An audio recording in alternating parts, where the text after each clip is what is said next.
ini juga mengutamakan agency daya tindas dari orang di sana. Ini hanya tidak berkembang begitu saja, tapi mereka sengaja mau ikuti desain di sana.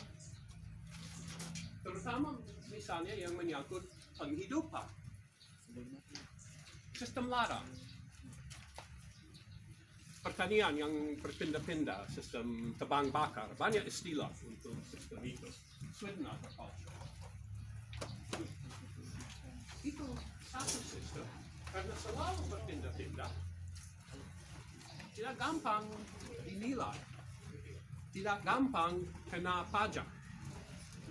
Orang bisa lari, buka di tempat lain, dan juga tidak hanya satu produk saja, satu hasil saja seperti padi sawah. Banyak yang lain, tanaman lain yang ditanam di sana. Jadi itu susah dikuasai oleh satu kerajaan, satu negara, dan sebagainya.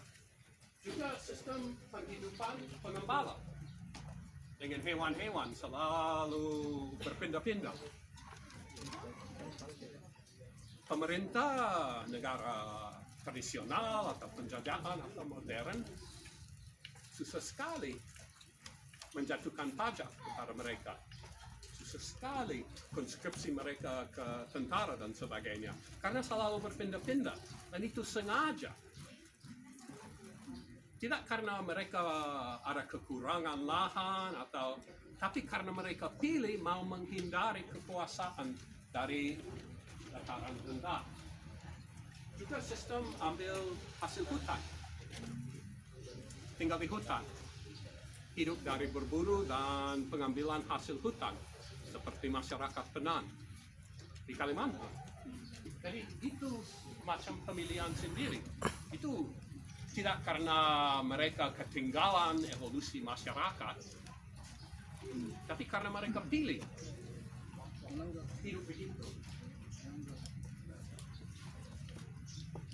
Kalau di dataran rendah, selalu penghidupan di sana berdasarkan, saya tidak tahu istilah yang umum di bahasa Indonesia, tapi grains, seperti padi, gandum, dan sebagainya. Dan biasa kalau di padi sawah padi, itu saja yang ditanam. Di pinggir-pinggir bisa yang lain, tapi itu saja. Dan itu jadi bisa dilihat oleh petugas negara berapa luasnya dan sebagainya, gampang dipajak. Kalau sistem Sweden, sistem ladang itu lebih susah, banyak tanaman di sana, tidak tahu di mana itu di dalam hutan dan selalu berpindah-pindah. Dan juga di atas mereka pilih daripada pola pemilikan tanah pribadi seperti yang biasa di dataran rendah, pakai sistem commons. Jadi disebut seluruh masyarakat yang punya. Jadi setiap tahun dialokasi oleh institusi seperti lembaga adat. Jadi kalau tidak ada kepemilikan pribadi, juga susah negara pajak dan sebagainya. Bukan orang secara pribadi punya, tapi masyarakat.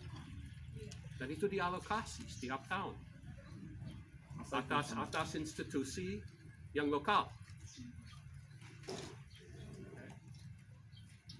Jadi yang penting untuk Scott, ini semacam desain penghidupan untuk menghindari, untuk lari dari penguasaan kerajaan negara dari dataran rendah. Selain pola penghidupan seperti ladang, pengambilan hasil hutan dan sebagainya, ada juga beberapa segi lain dari penghidupan ini.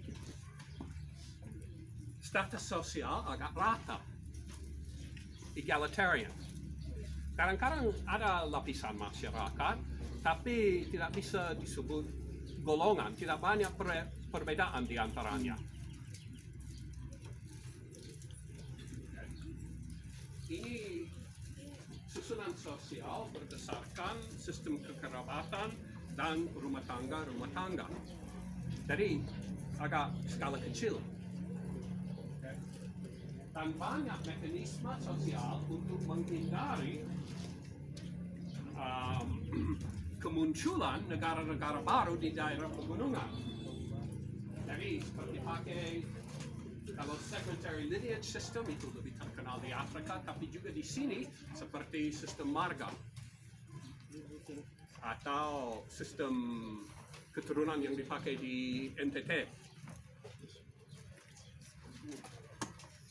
Juga banyak sistem redistribusi. Misalnya kalau orang mulai menjadi kaya di sana, diberi kewajiban harus kasih pesta, kasih makan orang lain di masyarakat itu. Jelas banyak dari hartanya harus dipakai untuk itu, turun modalnya supaya masih lebih rata.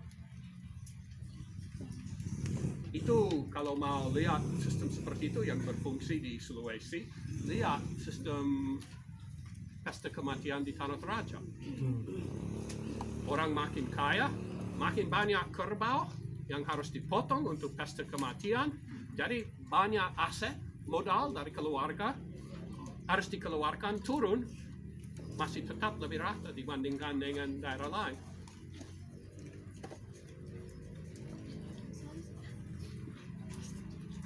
Jadi kalau sering di daerah Zomia itu, misalnya dari penelitian Edward Leach di daerah pegunungan di Myanmar, Political Systems of Highland Burma, sering timbul seperti negara yang di daratan rendah, tapi tidak pernah lama. Karena sistem realokasi, redistribusi, dan macam ini dipakai supaya tidak bisa muncul sistem golongan yang terjal. Jadi daerah pinggiran ini sebagai semacam zona untuk terima mengungsi. Selalu ada penduduk baru yang masuk, yang mengungsi dari kekuasaan kerajaan. Dan itu yang bikin semacam fluiditas dari identitas. Banyak orang bisa menyebut diri seperti di satu konteks orang, tapi kalau di konteks lain menyebut diri orang Kantu. Orangnya sama, identitas yang berbeda, selalu fluid. Jadi tidak tertentu